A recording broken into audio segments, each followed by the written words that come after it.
What up, Zaddies? Today, we're going to teach you how to play Magic the Gathering. The best way to learn how to play Magic the Gathering is to play Magic the Gathering. Let's play and learn as we go. First, you need 2 decks. Shuffle, then cut each deck. Then, draw 7. Now, you can mulligan, or you can keep your hand. Then, you each roll a 20-sided die. The highest roll gets to choose to go first or second. A 2-player game will start with 20 life each.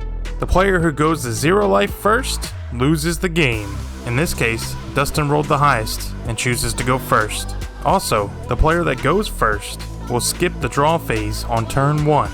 We start with main phase 1, where you can play 1 land per turn. There are 5 colors to them in a pie. You got white, blue, black, red, and green. I drop my land for turn. Now I have something that costs 1 that I can bring out, so I tap for 1 white plains. And I bring out a creature called Healer's Hawk. Healer's Hawk has a power and toughness of 1. When you cast a creature out, it has summoning sickness until your next beginning upkeep.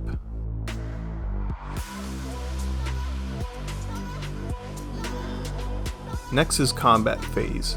Because my creature has summoning sickness, I cannot declare attackers, so I will pass this phase.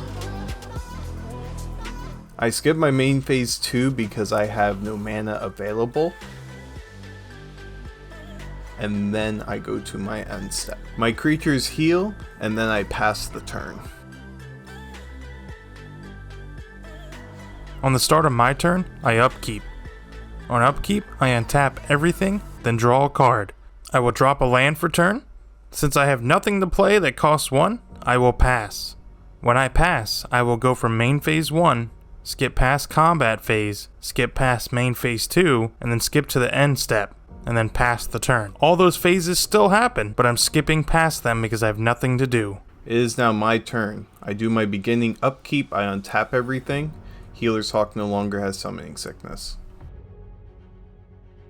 I draw for turn, and then I drop a land during my main phase 1. Now I go into my combat phase. I choose Healer's Hawk as my attacker.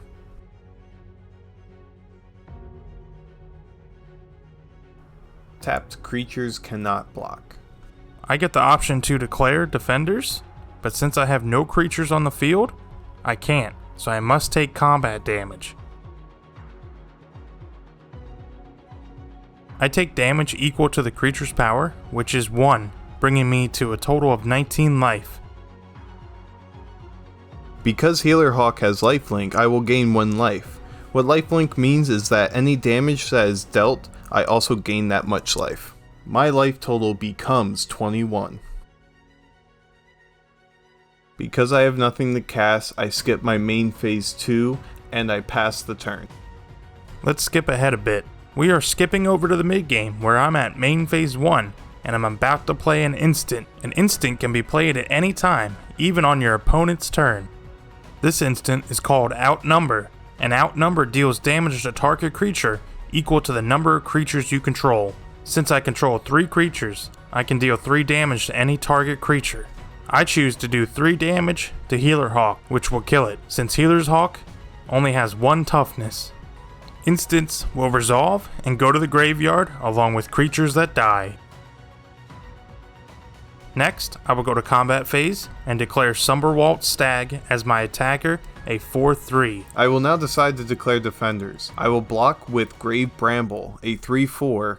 Each attacking creature and each blocking creature assigns combat damage equal to its power to each creature's toughness. So in this case, Sumberwalt Stag deals 4 damage to Grave Bramble, toughness of 4, and at the same time, Grave Bramble deals 3 damage to Sumberwalt Stag, toughness of 3. Both will die. Let's fast forward to the end game and see how this plays out. Creatures 1, 2, 3, 4, 5, 6, and deal damage directly to you. And that will win the game. Like predatory goblins have won. Thanks for watching. I hope you learned something. If you liked it, you should consider liking it. And you should subscribe and turn on the notification bell for more videos. Thanks for watching, Zaddies. Take care.